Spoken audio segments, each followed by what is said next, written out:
Let's do one more exercise. This is also from one of the videos. Okay. So suppose u1 x1 y1 equals x1 plus 2y1 and u2 x2 y2 is equal to 2x2 plus y2.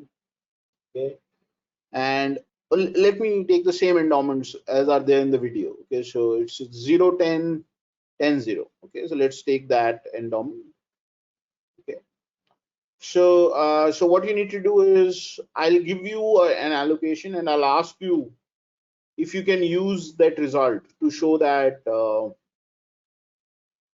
it's efficient. Okay, so basically what you have to do is you have to give me alpha 1 minus alpha, or if you want you can give me alpha beta, that's also okay. So give me, so that this allocation is efficient, right?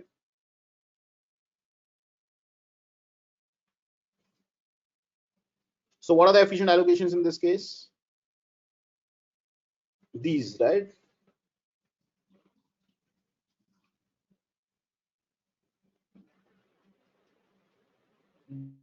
These are the efficient allocations. Do you agree? Yes, these are the efficient allocations. So consider this allocation. So this allocation is, let us say, so 0 4 and 10 6. Show that this is Pareto efficient using the result that we have just proved. Okay, so basically you have to find alpha and beta such that when you maximize with respect to x1 y1 x2 y2,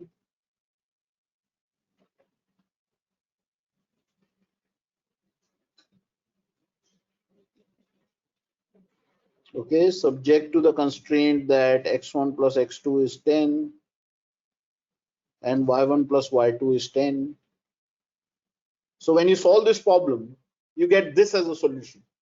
Okay, so take 10 minutes and find alpha beta such that you get this as a solution. So of course graphically we know that this is flatter. Individual one's indifference curve is flatter like this. Individual two's indifference curve is steeper like this. That is why it is Pareto efficient.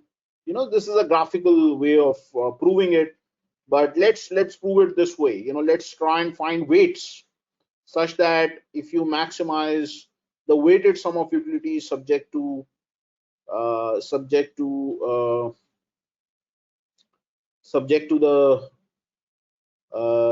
feasibility constraints, you will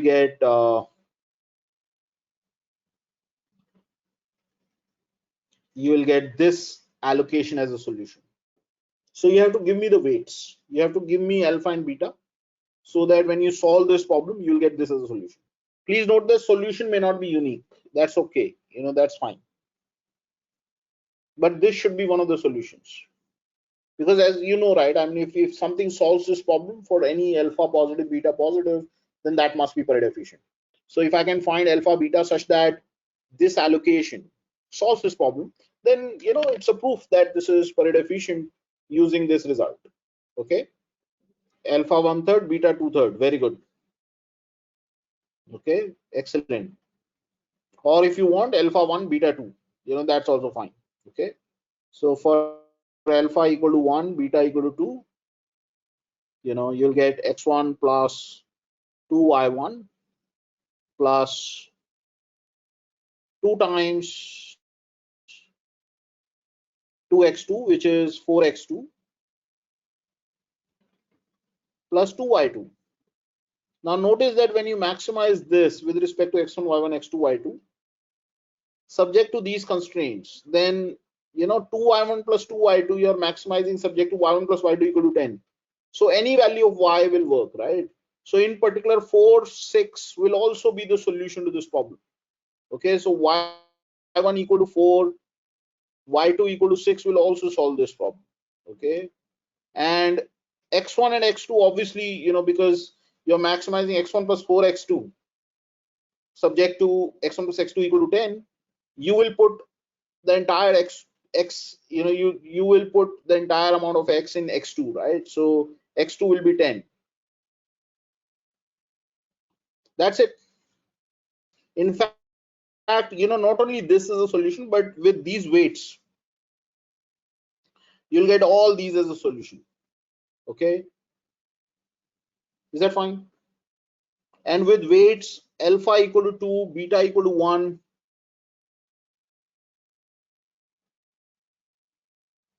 you'll get all these as solutions.